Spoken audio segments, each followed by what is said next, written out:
शुरू किया जाए। तो शुरू करने से पहले कुछ साथी और जुड़े हैं तो उनका संक्षिप्त में परिचय हो जाए।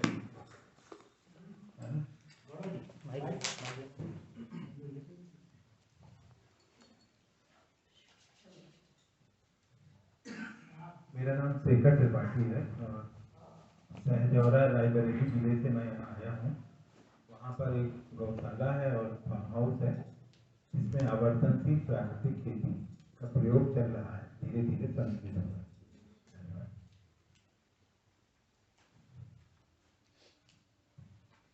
मेरा नाम संतोष कुमार है, लोहड़ा सहजौरा राय।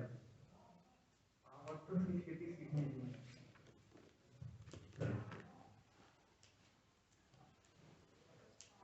आपका परिचय तो स्वयं देखे ज्यादा करना मैं रणवीर सिंह चौहान बांदा से वकालत करता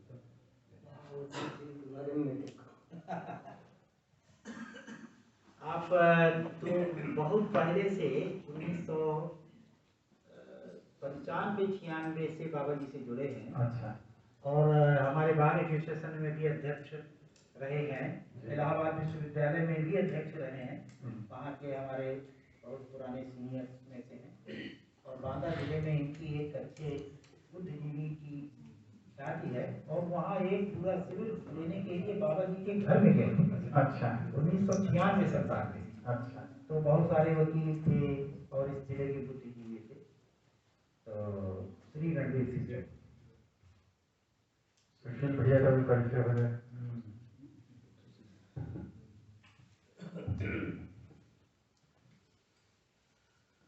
जी, मैं सुशील बड़ोरा का रहने वाला हूँ। वर्तमान में अरवई में रहता हूँ। सुशील भैया भी बाबा जी के साथ कई वर्षों तक रहे, अमरकंटक में उनकी खूब सेवा में है, परिवार सहित वहाँ रहे। तो बाबा जी जिनका हम नाम ले रहे हैं उनका फोटो इधर लगा हुआ है ना। जीवन विद्या के प्रणेता के रूप में है ना, इसको सबसे पहले प्रतिपादित करने वाले जो व्यक्ति हैं वो श्री ए नागराज जी हैं। ये अमरकंटक में रहते थे है ना, और वैसे मूल निवासी कर्नाटका के हैं, हासन डिस्ट्रिक्ट से, और फिर अपनी साधना करने अमरकंटक में आए थे और वहाँ पे अपने साधना की उपलब्धि के रूप में जीवन विद्या को पाया, मध्यस्थ दर्शन को पाया और उस मध्यस्थ दर्शन को ही जीवन विद्या के कार्यक्रम के रूप में बताया जाता है। ठीक, तो ये तो इसकी पृष्ठभूमि है। तो हम लोग अभी जो प्रक्रिया कर रहे थे वो थे परस्पर परिचय की, है ना, और परस्पर परिचय के अंदर हम एक दूसरे के विचारों को सुन रहे थे और इस प्रक्रिया को आपने देखा होगा तो थोड़ा थोड़ा एक दूसरे के बारे में पता चला होगा ना, कौन कहाँ से सोचता है, क्या बोलता है, इससे पता चलता है एक दूसरे के बारे में। तो थोड़ा थोड़ा परिचय होना शुरू हो गया। तो थोड़ा सा और करते हैं, आगे बढ़ाते हैं इस चर्चा। परिचय अच्छे से होना चाहिए आपस में, फिर तो आपकी बात हो पाएगी है ना। और आपके अंदर भी बहुत सारी बातें भरी हुई है, पहले आप ही को अवसर मिल रहा है, मैं तो बोलूँगा ही आगे 6-7 दिन। लेकिन क्या होता है कि मैंने एक बात को सीखा है और वैसे सीखा है कि अगर आप किसी को कुछ बताना चाहते हैं तो उसको पहले सुनना बहुत आवश्यक है। तो आप किसी से अच्छा व्यवहार अपेक्षा रखते हैं तो उसके साथ अच्छा व्यवहार करना जरूरी है। आप चाहते हैं कोई आपको समझे तो आपको उसको समझना जरूरी है। जो प्रकृति का नियम है कि हर क्रिया की प्रतिक्रिया होती है, तो जो क्रिया आप करेंगे उसके अनुरूप आपको प्रतिक्रिया मिलती है। आप सम्मान पूर्वक प्रस्तुत हो जाइए, आपको सम्मान पूर्वक प्रतिक्रिया मिलेगी। आप अपमान पूर्वक प्रस्तुत हो जाइए, आपको अपमान पूर्वक प्रतिक्रिया मिलेगी। सामान्य बात है, देखा होगा आप लोगों ने भी जिंदगी। आप किसी को अनसुना कीजिए, वो आपको अनसुना करेगा। आप किसी के साथ अहंकार के साथ प्रस्तुत होगी, वो आपके साथ अहंकार के साथ प्रस्तुत होगा। आप विनम्रता के साथ जाइए, वो सामने वाले विनम्रता। तो अब हम रिमोट कंट्रोल हमारे हाथ में है। हम कैसा व्यवहार चाहते हैं सामने वाले से, वो हम शुरू कर दें उसके साथ, इस जिम्मेदारी को स्वीकार करें। तो सामान्यतः सामने वाला आपके व्यवहार के अनुरूप आपको व्यवहार देगा। मैं नहीं कह रहा 100% ऐसा, और अधिकतर ऐसा। तो एक अच्छी विधि है अपनाने की। तो मैं आप लोगों को ये इन सब मुद्दों पे कोई सूचना दूं, इससे पहले आप लोग क्या सोचते हैं इसका आपको सुनना चाहता हूँ। ठीक है ना?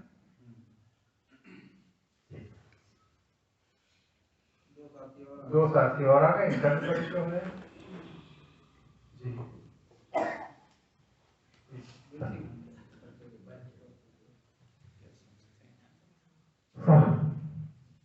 सर, मेरा नाम देसराज वर्मा है और मैं ग्राम पोस्ट विजयपुर फुलपहाड़ मोबाइल से।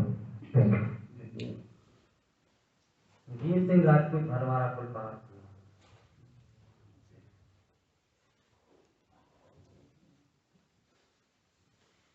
जी ठीक है। तो एक और सामान्य सा मुद्दा, और फिर से मैं ध्यान दिलाऊंगा, इस पे हम किसी एक मत पे आने के लिए चर्चा नहीं कर रहे, केवल अपने अपने विचारों को व्यक्त करने के लिए कोई मुद्दा चाहिए तो उस मुद्दे को लें। ठीक है? तो इस विधि से हमारे को एक दूसरे का परिचय होगा। इसका उद्देश्य है एक दूसरे के विचारों को सुन पाना।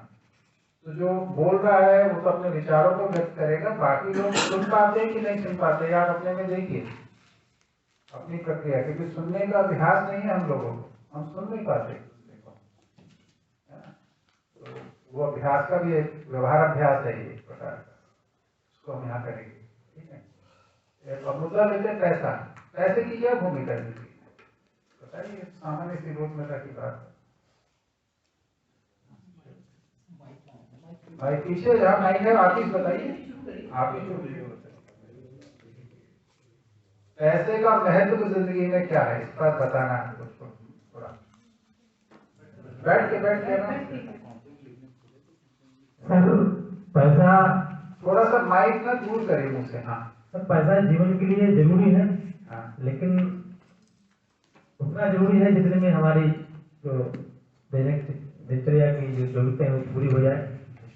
भाई हम लोग जब ज्यादा पैसे के पीछे भागते हैं तो हम लोग कहीं ना कहीं बहुत ज्यादा महत्वाकांक्षी हो जाते हैं, लालची हो जाते हैं, और इसी भागम भाग में हम हमारी बहुत सारी नैतिकता का पतन हो जाता है।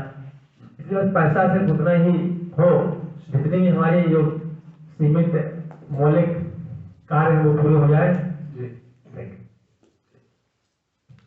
जी सबको बोलना भाई, आपको भी बोलना है।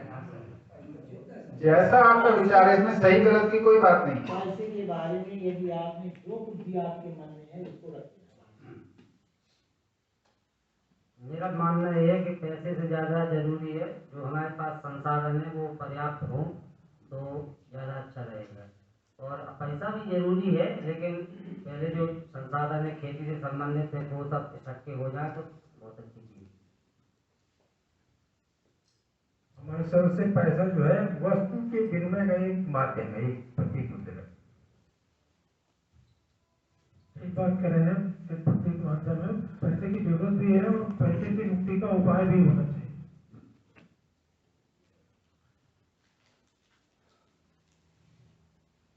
पैसा संचालन करने के लिए मनुष्य अपने जीवन में वो एक मूलभूत वो भी मानते हैं कि बिना पैसे के कुछ संभव नहीं है, लेकिन पैसा की उपयोगिता इतनी है कि जितने में आवश्यकता है पूरी हो जाए। पैसे बहुत जरूरी है खेती करने के लिए, मगर उसके साथ साथ संसाधन भी होना बहुत जरूरी है। पैसे की आवश्यकता हमें बहुत तो नहीं है, मुख्य में नहीं है, लेकिन वस्तु विनिमय करना है, सामान्याकांक्षा या महत्वाकांक्षा की कोई पूर्ति करनी है, तो उसमें अभी क्योंकि पैसे से ही लेन देन सरकार ने बना रखा है, व्यवस्था में है तो चल रहा है, लेकिन ये ठीक नहीं है। इससे पहले हम लोग जब वस्तु विनिमय में जाएंगे तो ज़्यादा ठीक रहेगा। तो थोड़ा सा ही है उसका रोल, बहुत इम्पोर्टेंट नहीं है।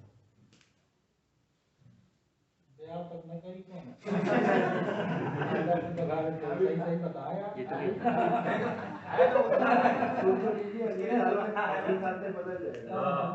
पैसा एक माध्यम है हमारे जीवन में, जो सुविधाएं हमारे पास नहीं है वो सुविधाएं लेने के लिए, कुछ वस्तुएं लेने के लिए। और पैसा कोई एक यूनिवर्सल नहीं है, हर जगह का पैसा अलग अलग है। और मेरे हिसाब से ये तो एक माध्यम है। जो पहले पैसा था उसका स्वरूप कुछ अलग था, अभी का स्वरूप अलग है। तो हमारे जीवन का एक हिस्सा जरूर है एक पैसा, अभी की अगर हम बात करें तो। पैसे का तो बहुत महत्व है जीवन में। हमारी मूलभूत आवश्यकताओं की पूर्ति के लिए एक वस्तु विनिमय का बहुत वर्तमान में माध्यम वही है, बट लेकिन उसका एक संतुलन भी बहुत आवश्यक है अपने जीवन में, कि ना उसकी बहुत अधिकता के लिए भागे, ना उसकी कमी हो। कमी के चक्कर में अपनी मूलभूत आवश्यकताएं पूरी कर पाए, बहुत अधिक हो जाए जिससे हम अपनी जो मौलिक कर्तव्य जो चीज़ें हैं वो भूलकर हम सिर्फ पैसे के पीछे भागें। तो दोनों संतुलन आवश्यक है। एक और शिवरात्रि आ गया कुछ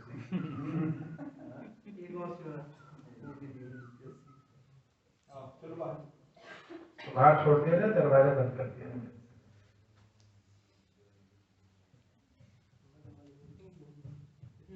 कंटिन्यू करिए। अगर हम डीपली देखें तो मनी जस्ट मतलब आप चीज़ें खरीद सकते हैं, जो भी चीज़ें हैं आपके पास नहीं है आप हम खरीदते हैं। तो मतलब कहीं का मैं जहाँ तक देख पा रही हूँ भी, तो मैं यही समझ पा रही हूँ कि इससे आप जो है चीज़ें खरीद सकते हैं, बेच सकते हैं, ये कर सकते हैं, इससे ज़्यादा कुछ नहीं है।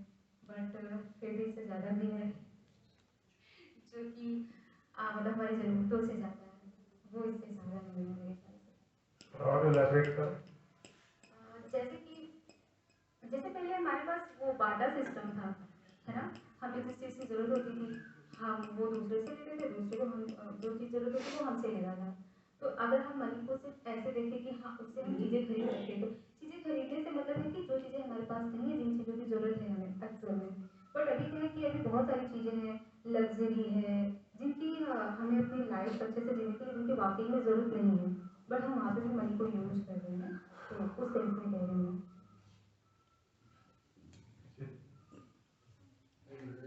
बोलना सबको है। मुझे लग रहा है कि पैसा लेन देन का एक आधार है। हम जो भी चीज़ें जीवन में हमारे चलती हैं, कोई चीज़ लेना है तो पैसे की जरूरत पड़ती है। पैसा आता कहीं और से, तो ये आधार हो सकता है। और जैसे ऐसा मान लेते हैं जैसे हम खेती करते हैं, तो खेती से वस्तु तो हमें खाने पीने की सारी चीज़ें मिल जाती हैं, लेकिन अगर हमें फीस भरना है या हमें रिचार्ज कराना है तो उसके लिए पैसे की जरूरत पड़ती है। तो ये आधार है और उसकी जरूरत है। क्योंकि आप प्रतीक के रूप में यही, प्रतीक मुद्रा के रूप में यही है, तो ये जरूरत है इसकी। हाँ बेटा, क्या तुम्हारा मन नहीं बोलने का? अभी मन नहीं है।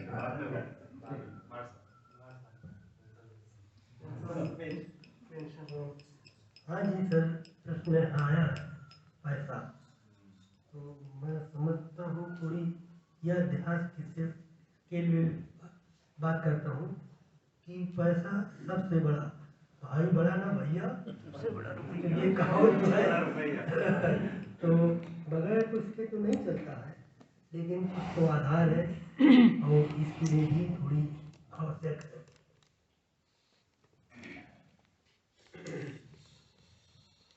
लाइफ में मनी इम्पोर्टेंट है जीवन में, कह सकते हैं, लेकिन इतना भी इम्पोर्टेंट नहीं है रुपया कि उससे ज़्यादा महत्व माना जाए। लोग पैसे के पीछे इतने भागते हैं कि अपनों को छोड़ देते हैं, ना समझ के तौर पर, क्योंकि पैसे को इम्पोर्टेंट मानते लाइफ में।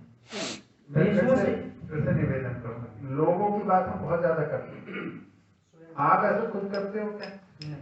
तो अपनी बात करो ना, पैसे को लेके अपनी बात। सब लोग लोगों की बात, समाज की बात, दूसरों की बात बहुत करते हैं। इससे दूसरों का परिचय होता है, आपका परिचय नहीं। हमारा उद्देश्य तो आपके परिचय का है ना। तो आप बताइए, आप क्या? रुपया से सर ज़रूरतें सिर्फ पूरी की जा सकती है, सकून को नहीं लिया जा सकता, ना खरीद सकते खुशी में। और मेरे अनुसार कहा जाए तो जो चीज़ें अपने पास है पहले से, उसको कृतज्ञतापूर्वक समझिए, जो अपने पास है सुचारू रूप से करिए आप, तो जो प्राकृतिक नियम के अनुसार है अपने पास खुद चल के आएगा। रुपया, शोहरत, हर चीज़ मेरे अनुसार तो रुपया कह सकते 50% रूप से उपयोगी है, महत्व, और इसके बाद बाकी जो आपके पास है उसमें खुशियाँ आए तो तुम्हारे पास सब कुछ चल गया। रुपया का ही महत्व होता है, खुशियाँ नहीं खरीद सकती है, जरूरतें पूरी हो सकती है।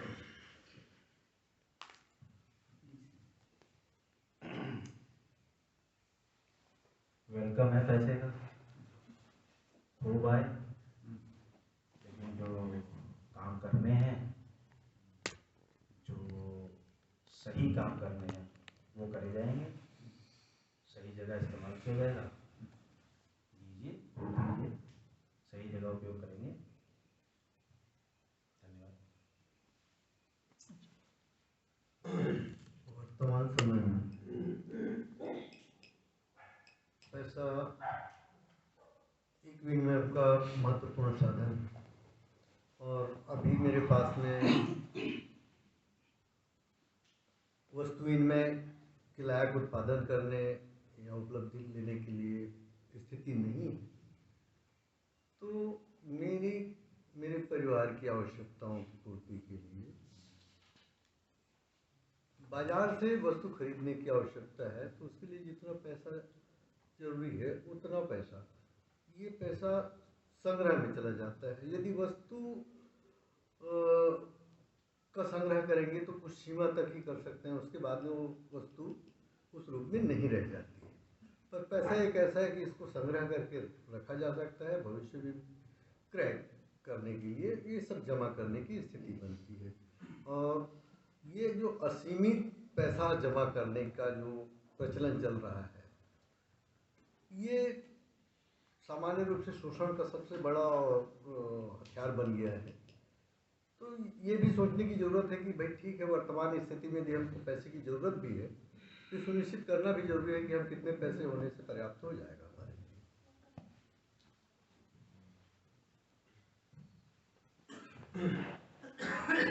सर, अगर हम आज के परिवेश की बात करें तो पैसा एक जो सामाजिक व्यवस्था है उसमें उसका अहम रोल है। हमें अपनी ज़रूरतों को पूरा करने के लिए उसकी ज़रूरत है कि जो भी हमारी बेसिक नीड्स है, जैसे एक समय था जब एग्रीकल्चर बेस्ड हमारी सिस्टम था, बट आज की डेट में क्या है कि हर कोई एग्रीकल्चर नहीं कर रहा, हमारे पास खेती नहीं है, तो फिर उस केस में हमारे पास यही ऑप्शन बचता है कि हम कुछ काम करें, उससे कुछ पैसे कमाएं और अपनी ज़रूरतों को पूरा करें। तो इस आधार पर हमें पैसे की ज़रूरत होती है।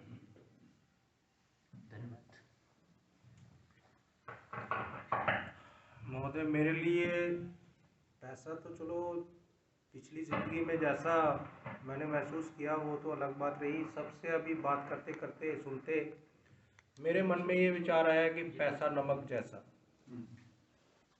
जितनी ज़रूरत है उतना हमारे पास ज़रूर होना चाहिए। कम हो गया तब भी ठीक नहीं होगा, ज़्यादा हो गया तब भी ठीक नहीं रहेगा।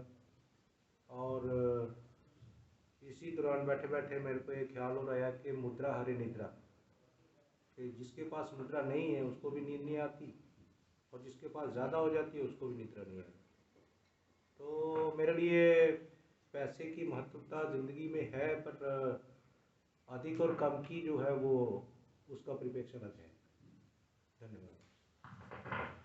मेरा निवेदन है, कैमरे को एक जगह लगा दो जिसमें सब आते हैं, इधर कोने में कहीं पे। तो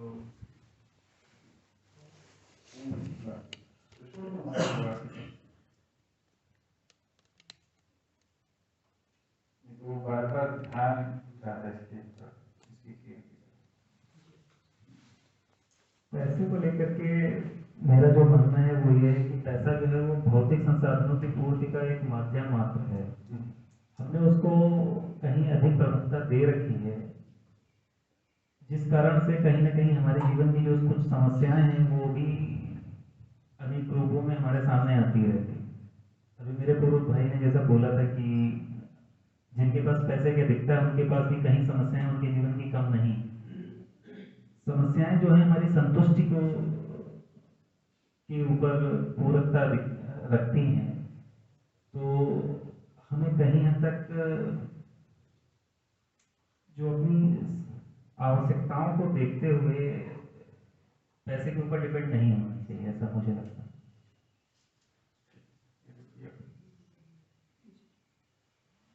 आपका परिचय भी तो चाहिए ना, आप व्यस्त होंगे तो परिचय मिलेगा बाद में।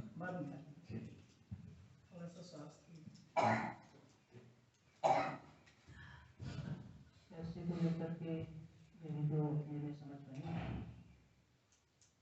कि अभी रोजमर्रा की जिंदगी में जो भौतिक वस्तुएं हैं जिनका उत्पादन हम घर पे और अपने उस पर नहीं कर पाते हैं और वो हमको जरूरी है, उसको उसके आदान प्रदान का एक माध्यम है।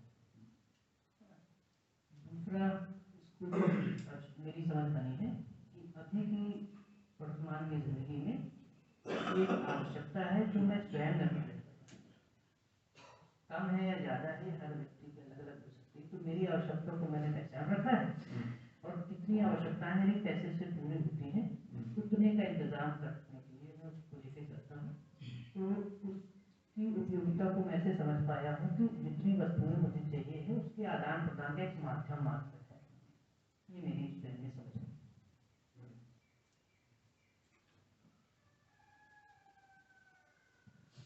व्यक्तिगत जीवन में अगर एकल जीवन जी रहे हैं तो हमें पैसे की कोई आवश्यकता नहीं, लेकिन जब हम पारिवारिक जीवन में अपने जिंदगी जी रहे हैं तो हमें पैसा एक ऐसा है कि प्राणवायु की तरह है। और दूसरा ये है कि अगर हम देखें तो प्रकृति में जो रचनाएं हैं इसमें कहीं पैसे का उपयोग नहीं है। चाहे आप सूरज को देख लें, चंद्रमा को देख लें, नदियों को देख लें, पेड़ वृक्षों को देख लें, इसमें कहीं भी पैसे का आदान प्रदान नहीं। तो अगर प्रकृति केंद्रित हम अगर जीवन जीते हैं और अगर हमारा परिवार, हमारा समाज, तो हमें पैसे की महत्वता महसूस नहीं होगी।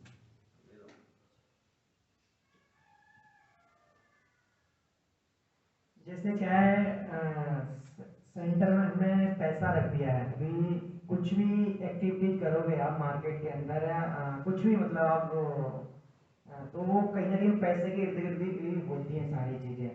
अब चाहे तो आप वो बार्टर सिस्टम ले लो, क्योंकि एक चीज़ हमारे पास है तभी दूसरी चीज़ मिलेगी, सिर्फ उसका रूप चेंज कर दिया है कि भाई सोना दोगे तो आपको ये मिलेगा।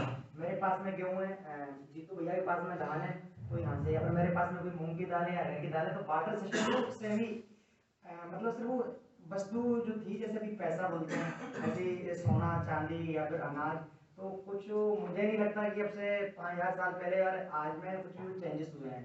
तो मतलब सिर्फ जो मेन चीज़ है ना, इसलिए हम उसको पैसा पैसा बोल रहे हैं, तो उसका जो रूप चेंज कर रखा है। तो मेरे हिसाब से तो पैसा जो एक सामाजिक बुराई है, और आज के समय में सेंटर में पैसा है तो जितना ज़्यादा पैसा है उतना कम है आपके पास में, और इसका एग्जाम्पल भी बहुत सारे काला धन है। और तो यही है मतलब कि एक सामाजिक बुराई है यहाँ तक निकल के आया है। और पैसा आज जो भी कुछ हो रहा है ना, कितना भी गंदे से गंदा काम हो रहा है और कितना भी अच्छा से अच्छा काम हो रहा है, तो वो कहीं ना कहीं उसका पैसा ही रोल है।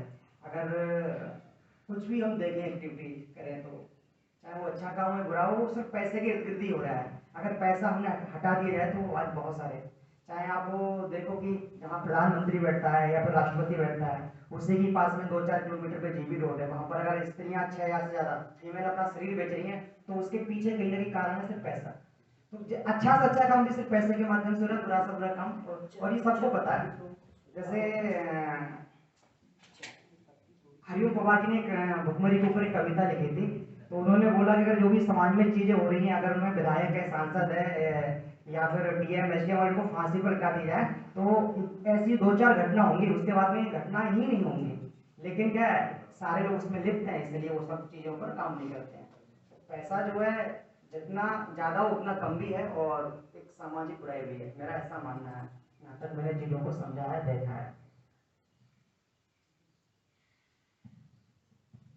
भोज कर रहे हैं, भोजन के बाद बोलने का मन है, खाना ज्यादा कर भैया नीचे से पकड़ लीजिए ना।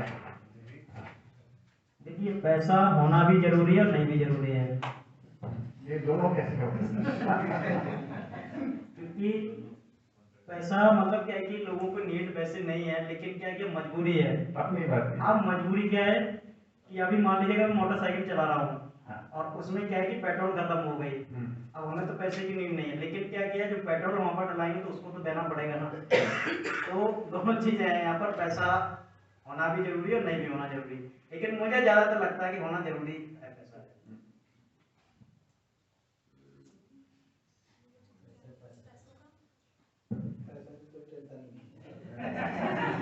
पैसे को लेकर ये लगता है मुझे कि आवश्यकता हो उससे थोड़ा ज्यादा हो, किसी को दे सके और साथ साथ उसके साथ अच्छे संबंधों का होना बहुत जरूरी है।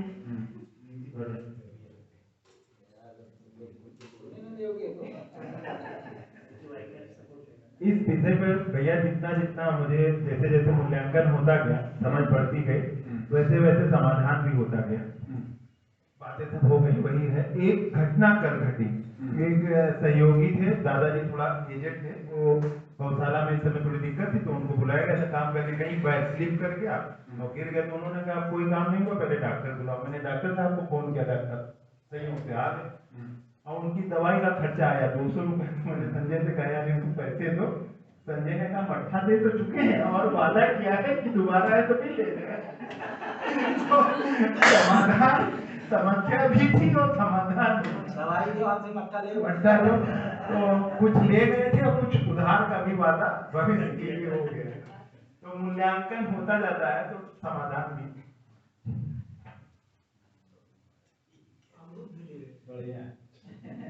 मेरे हिसाब से पैसा जरूरी है, बस उसका सही उपयोग करें अपने जीवन में, ताकि आपको भी ना नुकसान करे और दूसरे को भी ना नुकसान करे। सही उपयोग थोड़ा बताओ पहला। सही उपयोग का मतलब ये है कि जैसे मान लीजिए हमने दुकान एक खोली है, दुकान में कोई भी सामान बेच रहा है तो उसका मूल्य उतना ही लगाएं कि ताकि सामने वाले को खरीदने वाले को भी ज़्यादा महंगा ना हो और आपको भी ज़्यादा प्रॉफिट ना हो, ताकि उस प्रॉफिट से आप फिर जब ज़्यादा पैसा होता है तो फिर गलत उपयोग भी होने लगते हैं ज़्यादा। मेरे हिसाब से पैसा मेरे को उतना चाहिए जितनी मेरी basic needs and basic luxury मेरी पूरी होती है। हाँ, पैसा बढ़िया पेड़ पे तो नहीं उगता, लेकिन पेड़ से ही बनता है। तो कुछ कमी तो नहीं होने वाली पैसों की, और आ जाएंगे। लोगों में कमी होने वाली है, तो अच्छे लोग बनाने में ख्याल ज़्यादा जरूरी है, वो पैसे से नहीं बन सकते। तो पैसा मेरे ख्याल से जो काम अकॉम्प्लिश कर सकता है, माध्यम जो कह रहे हैं वो उतना ही माध्यम है जितना भाषा माध्यम है। जैसे मैं हिंदी में बात कर रहा हूँ तो आप लोग सब लोग समझ सकते हैं, वैसे जैसे मैं रुपए अगर लाऊंगा तो आप लोग सब लोग ले लेंगे, अगर मैं डॉलर लाऊंगा या यूरो लाऊंगा तो यहाँ पे उसका कोई फायदा नहीं, इस्तेमाल करेगा। तो उस किस्म का माध्यम है और उसके मतलब लोग को भी है इस्तेमाल करने के, जैसे आपने बोला काला पैसा ये है वो सामाजिक प्रॉब्लम्स है। अपने पर्सनल लेवल पे आपको अगर पता है कि पैसे का क्या काम है और आप उसको उसी काम से उसको काम पे लगाते हैं तो वो आपके खिलाफ कुछ ज़्यादा कर सकता है।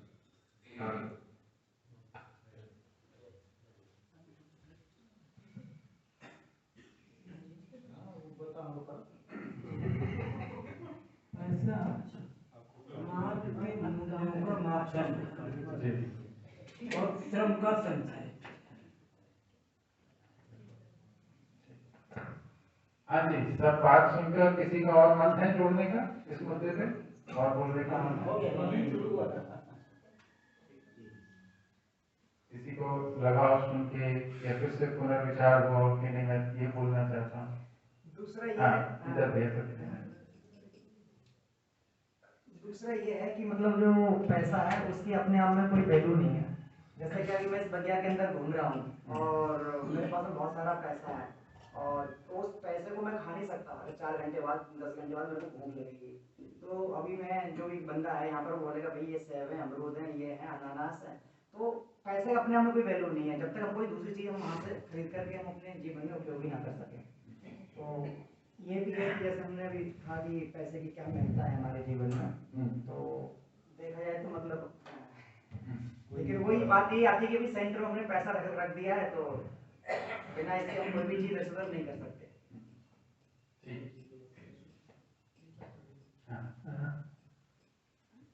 टूल ही है, तो वो अपने आप में कोई उपयोगी वस्तु नहीं है। मैं उसका उपयोग कैसे करूँगा इस बात पर निर्भर करता है कि पैसा कितना उपयोगी हो गया है। सही बात। ये तो वैसे ये चाकू है हमारे पास, चाकू से सब्जी भी काट सकते हैं, पेट भी काट सकते हैं। चाकू कोई चीज नहीं काटता है, चाकू पकड़ने वाला काटता है। पैसा टूल है वस्तुओं के आदान प्रदान का, वो अपने आप में कोई उपयोगी वस्तु नहीं है। मैं उपयोग कैसा करूँगा उस पर निर्भर करता है। हमारी मानसिकता का खेल है सारा।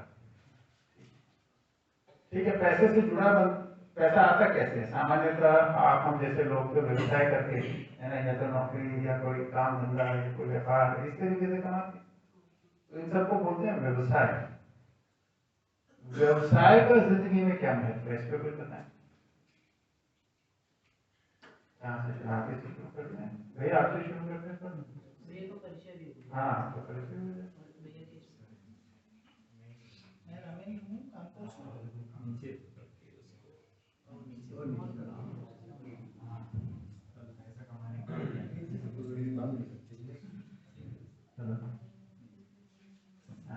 मैं रमेश ड्राइवर हूँ, कानपुर से हूँ।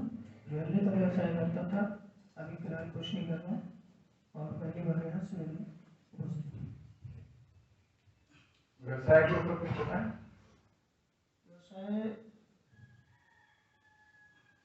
चूँकि रेलवे की नौकरी मेरी लगी थी, लेकिन किसी कारणवश छूट गई थी, जिसकी वजह से फिर मुझे एक व्यवसाय हमारे यहाँ ज्वेलरी का था। भाई साहब की ज्वेलरी की शॉप थी, तो फिर मेरे को भी दूसरी शॉप डालनी पड़ी उसी की। हालांकि मेरा मन उसमें लगा नहीं, मैंने 11 साल करीब किया, इसके बाद उसको ड्रॉप आउट कर दिया 2017 में। उसके बाद से मैं व्यवसाय रहित हूँ। अभी ऐसा कोई काम नहीं है, अर्निंग का कोई साधन नहीं है। व्यवसाय का महत्व हमारी जिंदगी में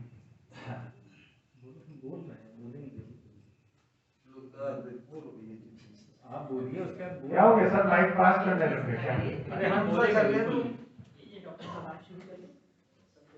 ये इसको कहते हैं चिंतनाभ्यास। विचार करने का अभ्यास नहीं करेंगे तो अभ्यास पकेगा कैसे?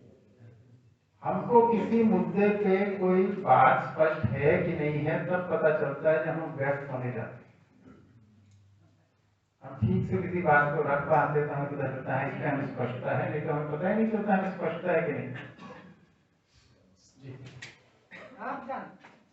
मेरे लिए व्यवसाय एक मौका है। जो मेरे पास ज्ञान है, जो मेरे पास हुनर है, स्किल है, उससे मैं समाज में क्या कंट्रीब्यूट कर सकता हूँ और थोड़ा बहुत जो हो सके तो अपने परिवार और अपने लिए, जैसे पैसे को हमने माध्यम समझा, वो अर्जित कर सकूं और जिंदगी में किसी एक निष्कर्ष पे पहुंच सकूं कि भाई मैं जब बड़े होके मैं जब रिटायर होऊंगा तो तब तक जो मेरा कंट्रीब्यूशन रहेगा उससे मैं सेटिस्फेक्शन पा सकूं। अगर मैं व्यवसाय नहीं करूंगा और मेरी जो उपलब्धियां होंगी जो मैंने आज तक पाई हैं और मैं आगे व्यवसाय नहीं करता तो मैं व्यर्थ है। बस इतना ही है। व्यवसाय एक माध्यम है समाज की सेवा करने की।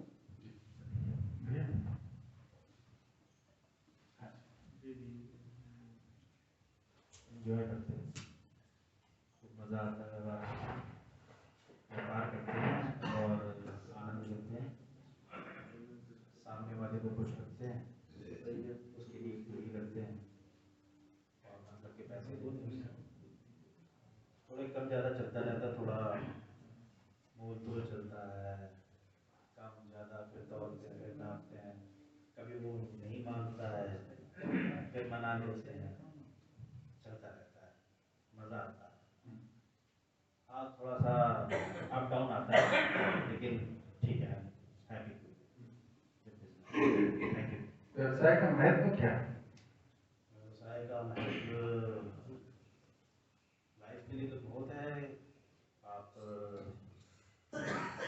उससे अपनी जितनी ज़रूरतें हैं, जो आप करना चाहते हैं, व्यवसाय का महत्व आप बेसिकली क्या पसंद करते हैं, कि अगर आप अपनी पसंद का व्यवसाय कर रहे हैं तो मोस्ट मेरे हिसाब से बहुत अच्छा है, बहुत अच्छा है। और उसमें खूबसूरती आती है, चीज़ें देने में भी। और अगर आप उसमें क्रिएटर हैं, मैन्युफैक्चरर हैं तो और अच्छा, नई नई चीज़ें बनाइए, दीजिए और लाइफ ब्यूटीफुल बनाइए।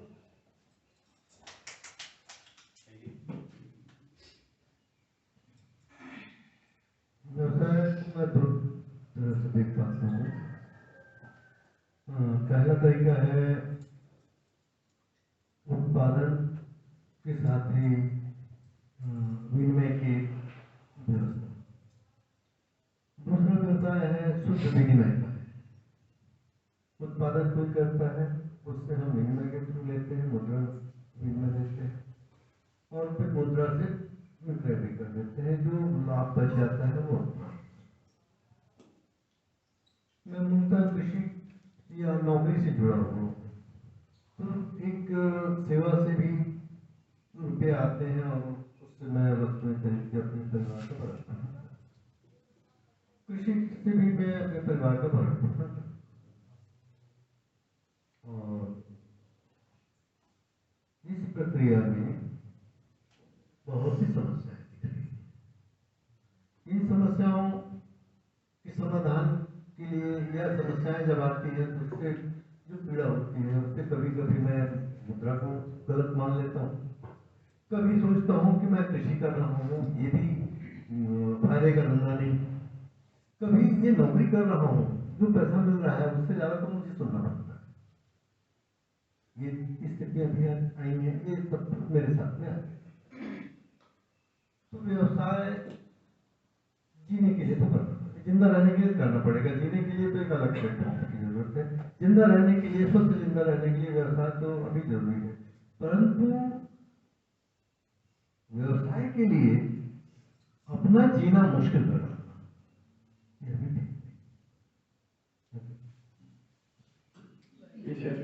आगे ले लीजिए, बोल मेरे अनुसार यदि कहा जाए बिजनेस का महत्व लाइफ में, व्यवसाय का, बिजनेस की बात नहीं है, व्यवसाय होना, लोगों के अंदर समझ आती है, आपसे तालमेल बनते हैं, लोगों से बात करने का तरीका आता है और इसके साथ साथ अपना टैलेंट निखर के आता है सामने। व्यवसाय का महत्व भी है और लेन देन अच्छी तरीके से आने लगता है, लोगों से बात करने का तरीका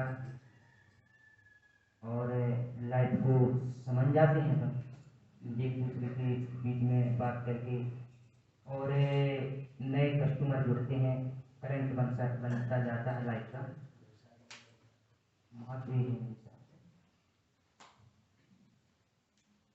मेरे हिसाब से मानव उपयोगी, समाज उपयोगी के लिए व्यवसाय परम आवश्यक है।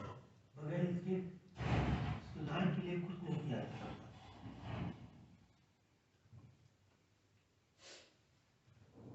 ऑक्यूपेशन की बात कर रहे हैं। हाँ, मेरी याद है। मेरे पास मेरा भी कोई ऑक्यूपेशन नहीं है, तो मुझे समझ ही नहीं आ रहा कि मैं क्या बोलूँ। मुझे लगता है मैं लायक ही नहीं होगी इस बारे में बोलूँगी। बट ऑक्यूपेशन की भूमिका कोई है लाइफ में? हाँ, मतलब क्या करना चाहती हूँ वो है, तो उसी पे एक्सपैंड करना है थोड़ा। जैसे मैं प्लांट साइंस की स्टूडेंट हूँ, तो मैं इसी तरह के प्रोजेक्ट्स में काम करना चाहती हूँ जो प्लांट से रिलेटेड एनवायरमेंट पे, क्लाइमेट पे काम करते हैं। जो मूल प्रश्न है शायद वो पहुंच नहीं रहा है सबके पास। मूल मुद्दा एक बार प्रश्न को थोड़ा और करिए।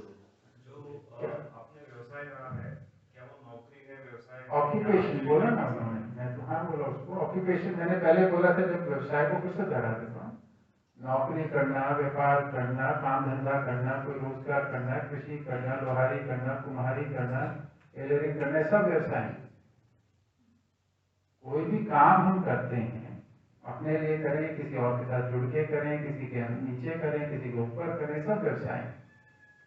व्यवसाय मतलब हम कोई अपनी भौतिक आवश्यकता के लिए कुछ करते हैं, है ना?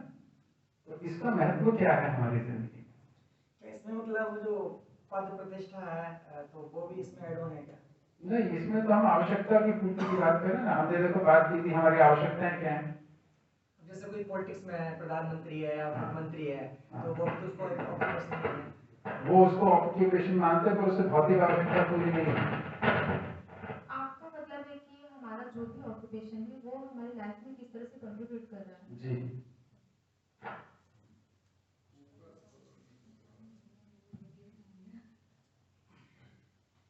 मुझे लगता है कि व्यवसाय का महत्व मेरे जीवन में ये है, ऑक्यूपेशन का, नौकरी का, कि जैसे हमें हमारे समाज में हमारी क्या भागीदारी है वो भागीदारी हमें निभाना। दूसरा ये है कि हमारी जिसमें रुचि है उसी को देखते हुए हम समाज में हमारी भागीदारी कैसे निभा सकते हैं, कैसे बाकी समाज के अन्य लोगों के लिए हम जॉब अपॉर्चुनिटीज कैसे क्रिएट कर सकते हैं, वो एक महत्व है। और लोगों की आजीविका उससे चलती है, व्यवसाय से, वो भी एक महत्व है।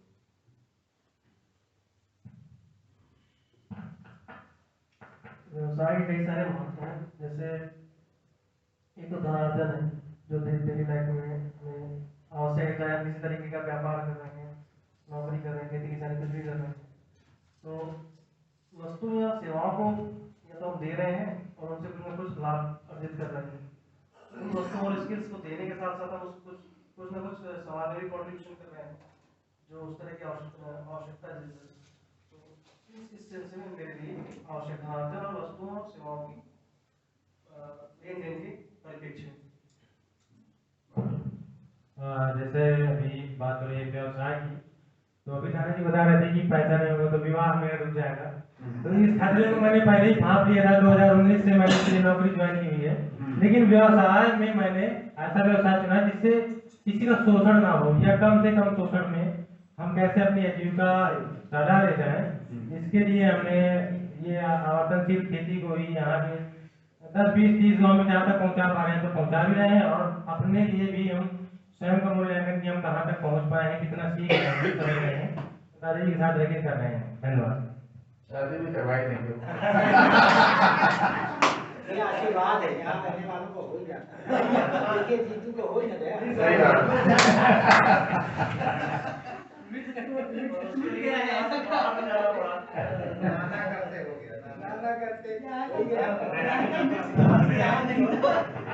एक टाइम था जब लोग जीवन विद्या में बच्चों को इसलिए नहीं भेजते थे, लगता था शादी ब्याह नहीं करने देंगे, इसको भी सन्यासी बना लेंगे, और ये तो यहाँ पे टूट रहा है। अच्छी बात तो बहुत छोड़ा गया है। व्यवसाय का मकसद हमें ये समझा कि उससे लाभ कमाना और लाभ कमा करके परिवार और अपनी खुद की जो जरूरत है उनको पूरा।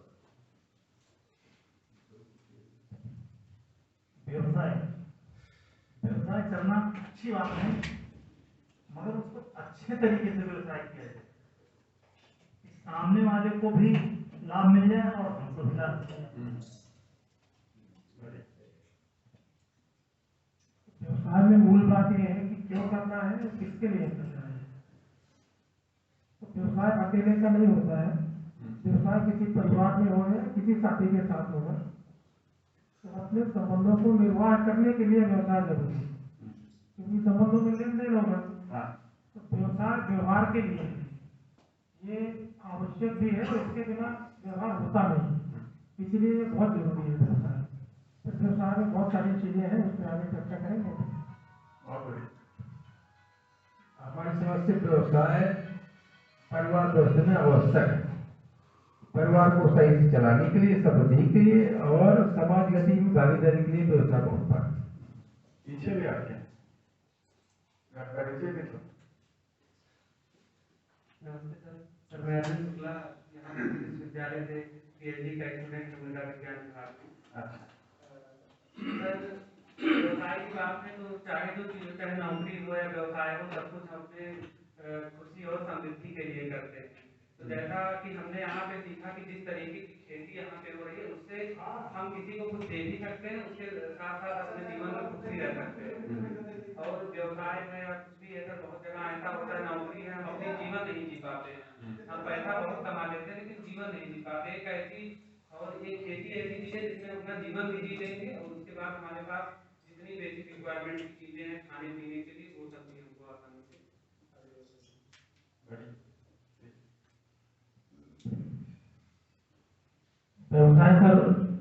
व्यवसाय में हम धन के बदले थोड़ा यूज करते हैं, अपनी सेवाओं और वस्तुओं का आदान प्रदान करते हैं और समाज की जो आवश्यकताएं हैं उनकी जरूरतों को पूरा करने के लिए भी करते हैं, जिसके बदले हमको धन का अर्जन होता है, उससे हमारी समृद्धि होती है। हम लोग व्यवसाय तरह तरह के किए जाते हैं।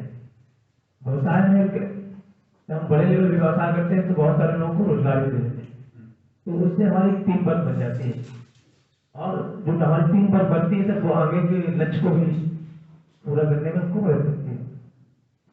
व्यवसाय से हमारे सर आचरण का और हमारे व्यवहार का भी पता चलता है। जब हमारा व्यवहारिक क्षमता हमारी अच्छी होती है तो हमारा व्यवसाय बहुत बड़े लेवल तक पहुंच जाता है और हमारी जो हमारे जो व्यक्तित्व है वो भी निकल के सामने आता है, जिसका हमें आगे चल के लाभ भी मिलता है।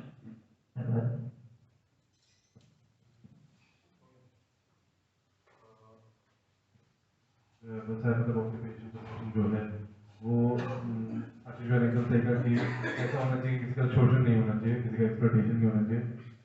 और हाँ, मेरा मतलब मार्केटिंग बैकग्राउंड है तो मैं वही चाहूँगा कि आवर्तनशील खेती का भी वही रोल है कि जो चीज़ प्रोड्यूस हो रही है जिस भी रेट पे किसी को एक्सप्लॉयट करते हुए बेचना है, जस्ट बिकॉज वो अफोर्ड कर सकता है, जस्ट बिकॉज सामने वाला ज़्यादा दाम दे सकता है, उससे लेने की जरूरत है। व्यवसाय का वो एक बहुत जरूरी चीज़ होती है और पैशन का भी इम्पोर्टेंट रोल प्ले करता है।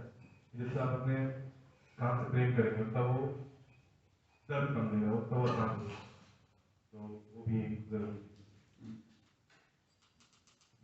मैं कहना चाह रहा हूँ पैशन इन्होंने कह दिया ये जो पैशन है आपका, जो मेरा प्रोफेशन है, इसलिए मैंने पहले कहा कि मेरी जो मिनिमम बेसिक नीड्स हैं और मेरी जो बेसिक नीड है वो मेरी नीड्स और मेरे प्रोफेशन को मैं एंजॉय कर रहा हूँ, पैशनेटली कर रहा हूँ, इसलिए मैं इस प्रोफेशन में।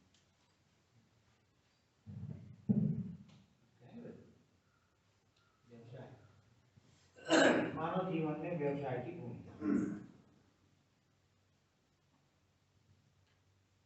अपने शरीर और अपने परिवार के अस्तित्व को बनाए रखने के लिए जो श्रम नियोजन किया जाता है और जिससे जो उत्पादन होता है या सेवा में लगाया जाता है उसी को ही व्यवसाय कहा जाता है।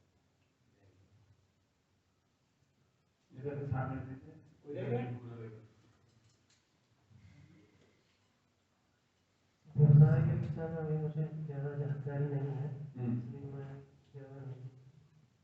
आवश्यकता नहीं लगती है, आवश्यकता इतना ही समझ में आता है कि वस्तुओं का आदान प्रदान होता है समाज में इससे, और कुछ लोग सही तरीके से व्यवसाय करते हैं, कुछ लोग गलत तरीके से करते हैं, कुछ लोग अपने स्किल के आधार पर करते हैं। तो यही है कि कोई व्यक्ति सही तरीके से कर पाता है जिसके पास स्किल है किसी क्षेत्र में, और कोई व्यक्ति नहीं ठीक से कर पाता तो कई बार गलत तरीके से करने लगता है, जिससे दूसरों को नुकसान भी होता है ज़्यादा लालच के चक्कर में।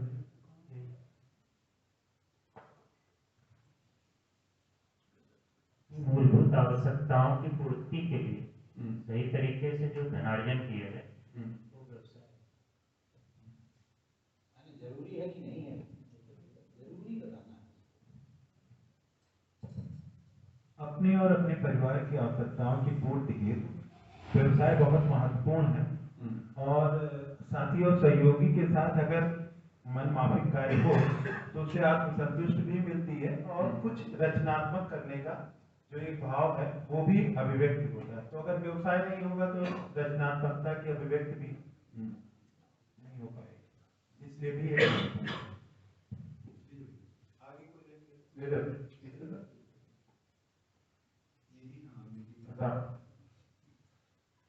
परिवार की आवश्यकता को पूरा करने के लिए तो व्यवसाय की जरूरत है। जैसे मेरे पति जी को उत्पादन करके प्रोसेस करने में हम सपोर्ट करते। तो तुम्हारी इसमें भागीदारी है? तुम्हारी भागीदारी होती है कि नहीं होती? नहीं, मैं तुमसे पूछा, तुम्हें क्या लगता है?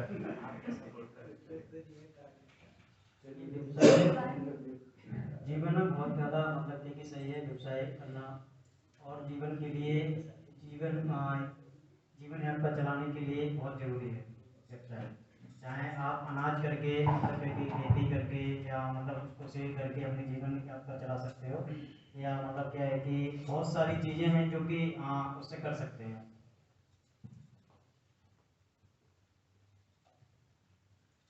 मेरे हिसाब से तो क्या है, मतलब जो विचार है वो एक व्यवसाय ही है। मतलब आप कुछ भी चीज़ें, चाहे वो एक कथावाचक हो, चाहे वो एक न्यायाधीश की कुर्सी पर बैठा हुआ न्यायाधीश हो, या फिर कोई भी मैं सही है कोई भी सही, मतलब जो भी आपका विचार है वो एक व्यवसाय ही है। अब इसके बीच में आ गया है कि भाई आप कोई भी चीज़ दे रहे हो, पैसा वहाँ से आ रहा है, बात हो जाती है सैलरी में पैसे वाली। तो जो भी चीज़ें मतलब कहीं ना कहीं व्यवसाय के रूप ही है। मानव जीवन का सब स्वरूप व्यवसाय ही है। अगर उसमें वो कोई भी चीज क्रय विक्रय है तो हम कह सकते हैं। उचित लगता है आपको? अब तक जो जानकारी उससे तो उचित है, अभी आगे क्या होगा देखा जाए। अब तक तो जो हमारे पास में क्या लगता है? तो उसका व्यवसाय कुछ होना चाहिए, नहीं होना चाहिए?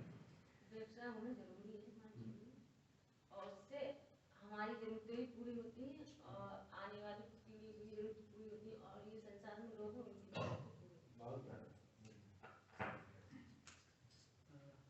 परिवार की उन्नति के अर्थ में समृद्धि के लिए निश्चित व्यवसाय की जरूरत है। और वस्तुओं की आवश्यकता पड़ती ही है परिवार में, बहुत सारी वस्तुओं की। सारी वस्तुओं को मैं अकेला या एक परिवार अकेला नहीं कर सकता। तो मानवोपयोगी उत्पादन में या मानवोपयोगी सेवा में अपनी भागीदारी सुनिश्चित करते हुए वस्तुओं के आदान प्रदान का जो माध्यम है वो व्यवसाय है, उसकी मेरे परिवार में एक निश्चित आवश्यकता है। आप अकेले व्यवसाय करते हो? परिवार के साथ में और समाज के साथ में। तो जो आप तो ट्रेनिंग लेने जाते हो, श्रीमती जी नहीं जाती हैं, तो उसमें वो व्यवसाय में भागीदार हैं कि नहीं? जाने देने के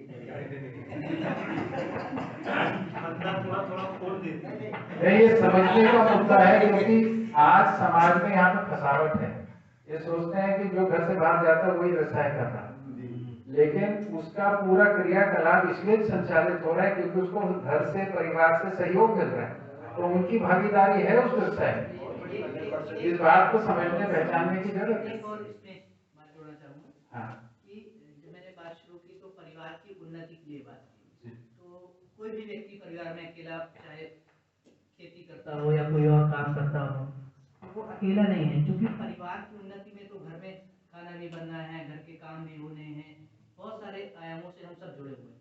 तो सभी अपने अपने आयामों में अपनी अपनी भागीदारी को सुनिश्चित कर रहे हैं, इसलिए व्यवसाय हमेशा परिवार और समाज के साथ ही होता है, ऐसा मेरा समझ इसमें बना।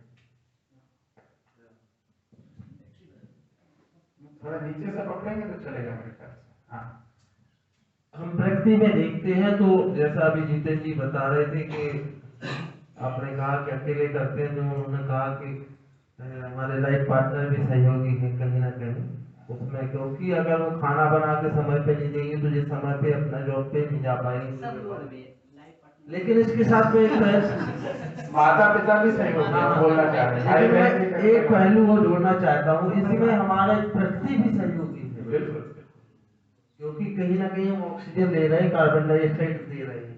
तो अगर पेड़ पौधे ऑक्सीजन देना बंद कर देंगे तो काय का बिजनेस करेंगे आप? पूरी रचना कहीं ना कहीं देखा है कुछ ना कुछ प्रकृति हमें दे रही है, तो एक हिसाब से पूरी व्यवसायिक संरचना ही चल रही है। लेकिन इसमें हमें प्रकृति ये भी सिखाती है कि किसी का हमें शोषण नहीं करना, और हम किस भाव से व्यापार कर रहे हैं अपने दैनिक जीवन में, जो हमारी जरूरतें हैं उनको पूरा करने के लिए, जो हमारी सामाजिक जिम्मेदारियां हैं उनको निभाने के लिए। तो जितने भी हमारे जीवन में जो जुड़े हुए हैं सारे लोग इसमें जीव जंतु पृथ्वी धरती सूर्य जो भी है पूरा भूमंडल कहीं ना कहीं टच है इसमें। तो सारे व्यापार में सहयोगी हैं, हम अकेले व्यवसाय नहीं कर रहे हैं। आपके परिचय में मेरे को जो पहचान में आया, आप एक बहुत बड़ी दृष्टि पे पहुंच जाते हैं हर मुद्दे पे, परिवार पे, पैसे पे, व्यवसाय में, आप ब्रह्मांड तक पहुंच जाते हैं। मैं बस पहचान को बता, वो कोई ऐसा नहीं बोल रहा सही है गलत, पर आपके अंदर ये एक नीड है, एक आवश्यकता है कि इस बात को कहीं ना कहीं दायरे में, तो इस शिविर में आपको काफी अच्छे से कनेक्ट हो गई था, क्योंकि आपकी सोच में बार बार ये मुद्दा आता है।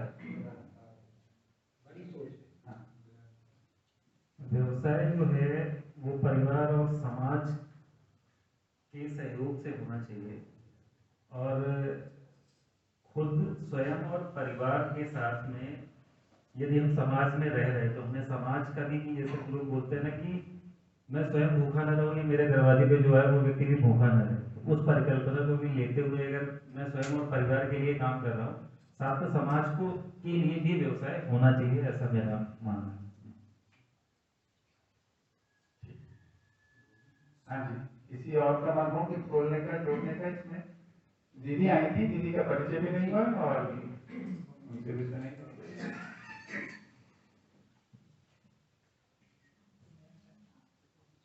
सभी को नमस्ते, मेरा नाम गरिमा उमर है, मैं घाटमपुर से आई हूँ। व्यवसाय के बारे में तो मेरा मानना है कि हम लोग इतनी व्यवसाय करते हैं कि अपनी जरूरतें पूरी कर सकें, लेकिन व्यवसाय करने के साथ साथ, जरूरतें पूरी करने के साथ साथ अब शायद हम लोग फिर उस भाग पर इतने आगे बढ़ जाते हैं कि फिर गलत सही का हम लोग समझ नहीं पाते कि क्या गलत है क्या सही। सिर्फ पैसा ही हमारे पास आए, कैसे आ रहा है इसका कोई भी, हम अपनी सेहत को भी दांव पे लगा देते हैं। हाँ जी, किसी को और जोड़ने के मन है?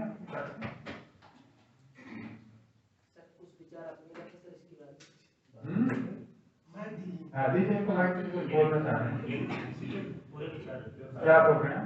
जी पूरा सर सभी ने बता दिया है अपने विचारों से, तो सभी के विचार आपने सुने, हमने सुने। अब मैं आशा रखता हूँ कि आपके विचार है किसकी बात रखेंगे पूरा। आप इतना रखूंगा कि आप बोलोगे बस करोगे, इसी के लिए आया।